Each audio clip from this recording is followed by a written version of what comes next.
When I think about Ethan, is he was radiant, he was clever, he was joyful and kind, and also very strong-willed.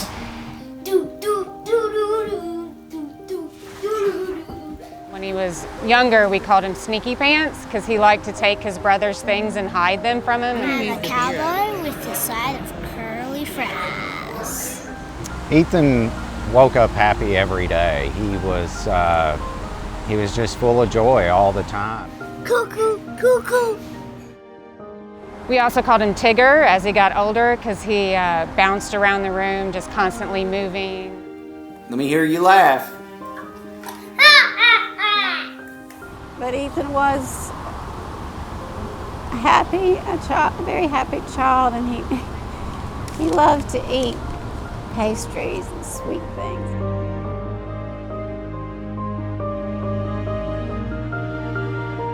He was always really happy. He was always smiling a lot. Oh yeah. If he had been given more time, like with us, he definitely would have changed the world in some way with his infinite creativity and curiosity. And he always had this sort of aura around him that always made everyone happier. He also had Tigger's attitude. He was very gleeful and just happy every day that we spent with him.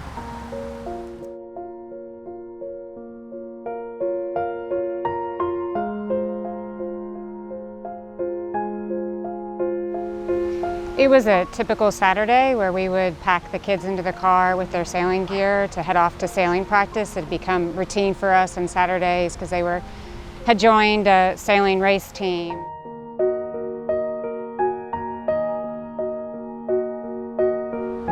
Ethan and I get out of the car and I help him get all his gear out and put his life jacket on him and put his hat on and patted him on the head and just said, "Have a good day, bud." And he took off to practice.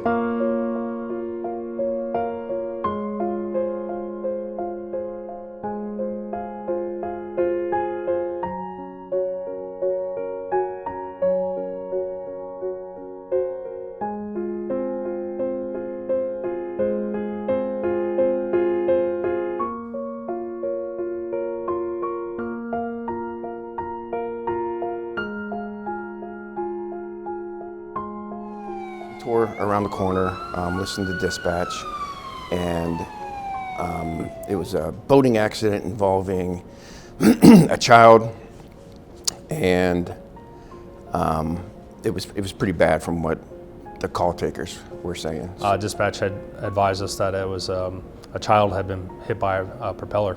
I remember looking down at my gun belt, and I remember grabbing my tourniquet, and in hindsight, I knew that something was going to change.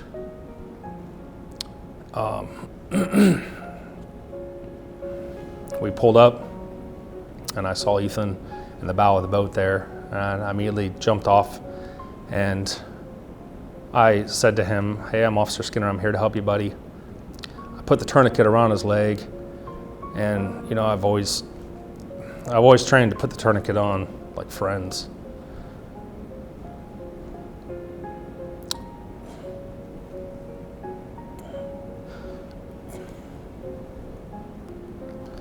I never trained to put it on a little boy.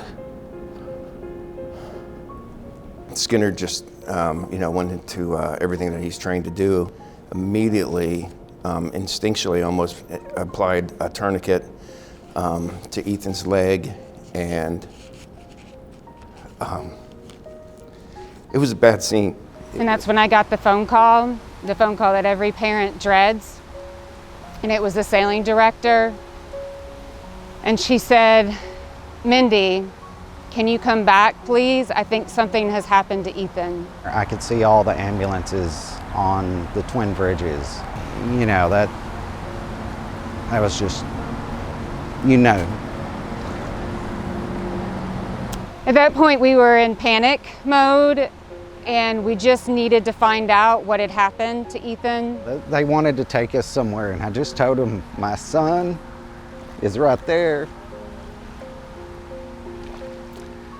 and I'm staying with him.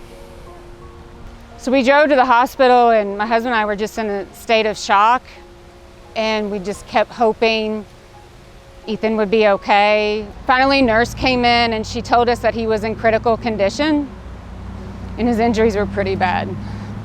When you see all the doctors and all the nurses, you know that there's nothing else they can do. Listening to the doctor as he told us that Ethan had passed, that his heart had stopped and they couldn't bring him back, I just kept telling him that I was so sorry. I was so sorry this happened to him, that I loved him, that he was my sweet Ethan. And we just stayed with him and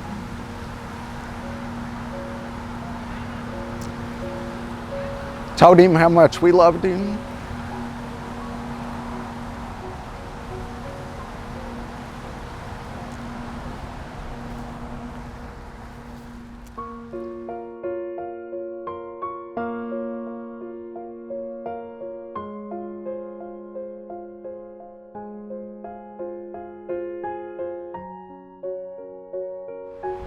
And we know now we have to keep pushing forward to do other things that will try to somehow give us a better feeling, a satisfied feeling that we're doing something because he died really without a reason.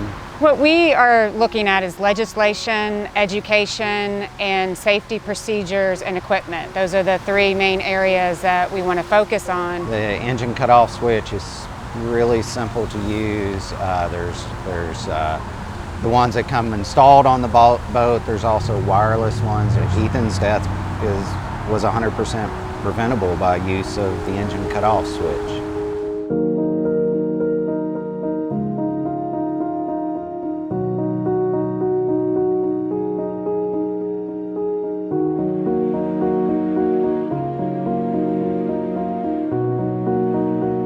It's like the first line of defense between disaster and having a great time. It can stop what happened to Ethan. The technology's there. The emergency cutoff switch. I mean, wear it. There's no reason not to wear it. I mean, you can move about your boat. You're not, tethered to the console. I mean, a month later after the incident, we had somebody fall out of their boat, and the boat was in motion, doing circles. And it's preventable. And the technology's there. Just use it. We've had to figure out how to be a family of 3 and a family of 4. And to be honest, we don't want to be a family of 3. We want Ethan back. And I don't want to live in a world without Ethan.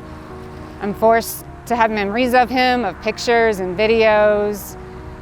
We talk about Ethan a lot still. We're finding a rhythm of being close together as a family and moving forward with our efforts with boating safety. What drives me to move forward is Mindy, Tanner, and Ethan. I want to be there for Mindy. This is incredibly hard for a mother to lose their child.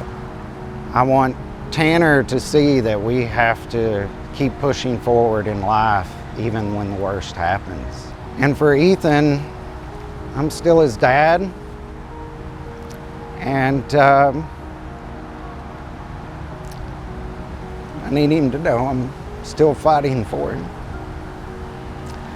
and that we're trying to make change so this doesn't happen to another kid.